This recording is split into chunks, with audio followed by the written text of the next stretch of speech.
আমি তো কোনো বাধা দেখছি না। ত্রয়োদশ জাতীয় সংসদ নির্বাচনে আওয়ামী লীগের অংশগ্রহণে কোনো বাধা নেই বলে জানিয়েছেন নির্বাচন ব্যবস্থা সংস্কার কমিশনের প্রধান বদিউল আলম মজুমদার। বৃহস্পতিবার রংপুর জেলা প্রশাসকের কার্যালয়ে গণমাধ্যম কর্মীদের একথা বলেন তিনি।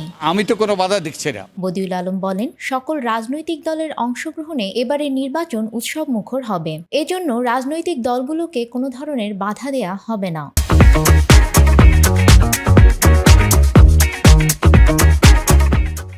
তিনি বলেন, অতীতে দলীয় সরকারের অধীনে নির্বাচন হওয়ায় নির্বাচন কমিশন নিরপেক্ষভাবে কাজ করতে পারেনি। তবে এবারের নির্বাচনে নির্বাচনী কর্মকর্তারা সব ধরনের প্রভাবমুক্ত থাকবেন, যে কারণে অবাধ, সুষ্ঠু ও নিরপেক্ষ নির্বাচন সম্ভব হবে। সেরকম আমরা একটা নির্বাচন চাই। আওয়ামী লীগ নির্বাচনে অংশ নিতে পারবে কিনা গণমাধ্যম কর্মীদের এমন প্রশ্নের উত্তরে বদিউল আলম বলেন, আপনাদের মতো আমরাও সেটা দেখার অপেক্ষায় আছি। আমি তো কোনো বাধা দেখছি না, তাদের জন্য কোনো বাধা সৃষ্টি হয়েছে এমন কিছুও দেখছি না। কোন রকম বাধা তো তাদের জন্য সৃষ্টি করা হয়েছে বলে আমি তো দেখছি না। তিনি আরো বলেন, আমরা চাই একটা অন্তর্ভুক্তিমূলক নির্বাচন। যারা সকল প্রস্তুতি নিয়ে নির্বাচন করতে চায় তারা নির্বাচন করতে পারবে, কোনো রকম বাধা দেয়া হবে না। আমি আশা করি সব দল নির্বাচনে অংশ নেবে। আমি আশা করি যে সব দলই এই নির্বাচনে অংশগ্রহণ করবে। সব রাজনৈতিক দল সহ অংশীজনদের সঙ্গে আলাপ